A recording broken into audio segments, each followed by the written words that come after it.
Welcome back to my channel, where we like to talk about the dark and unexplainable. My name is Dory, and today we're going to be starting a new segment called the Gory Door Stories. With this one, we're going to go around different states telling different scary stories. Number 1 on our list, Alabama. In Huntsville, Alabama, Maple Hill Cemetery is the oldest and the largest burial ground in all of Alabama. But just beyond its tombstone sits a little park with a very dark path. One not tied to murder, but tied to a tragedy that swept the entire town of Huntsville, Alabama.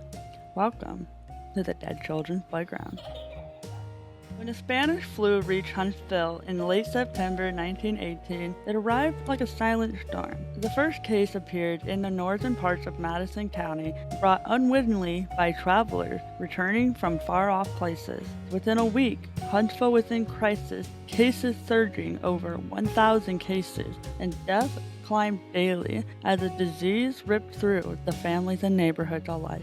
Across Alabama, the virus spread with terrifying speed. In just 3 weeks, more than 25,000 cases were reported statewide, overwhelming even the most seasoned medical professionals. Everywhere you turned, laughter turned to silence. Parents watched their helpless children fall ill overnight. Schools, church, and theaters closed their doors, barricading communities to stem the tide, but the virus still filled the gap with its deadly reach. The Spanish flu was not kind to the young. Though history notes high mortality among the young adults, here in Huntsville, Alabama, it was the children who carried the heaviest blow. Fever racked their small bodies, lungs filled with fluid, pneumonia swept in, often fatal within days or hours of its first symptom. Families with weak defenses fell. In tiny homes, parents held fevered hands, begging for salvation in the dark. Some children never walked home again. Instead, they were bore away in a hurry.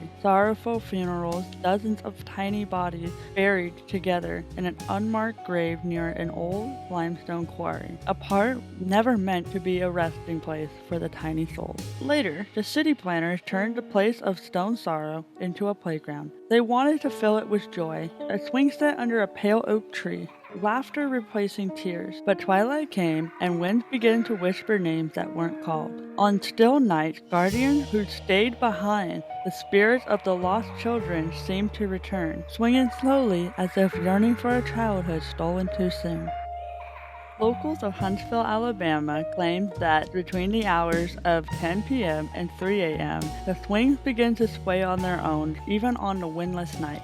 Visitors hear soft giggles and whispers floating in the breeze. Some report handprints appearing on the slides and jungle gym. Prints too small though, too fresh to belong to anyone living nearby. Others have seen strange floating orbs drifting among the trees, and shadowy figures just darting right out of sight. One woman claimed that she heard coughing, like a little sick child was coughing nearby, only to turn around and nobody was there. One man claimed that he'd seen a little girl in a mud-stained dress standing under a slide. She waved, she giggled, and then she vanished. And then here's the most unsettling part of this story of them all. People have claimed of hearing faint cries as if children were calling out to their mothers, their voices echoing beneath the earth. Some believe it's the souls of those buried hastily in 1918, restless and searching, still bound to the very site that their short lives have ended. The city has built a playground over the tragedy to erase the pain of the history. The past doesn't forget. The children who lost their lives during that dark chapter of Huntsville, Alabama's history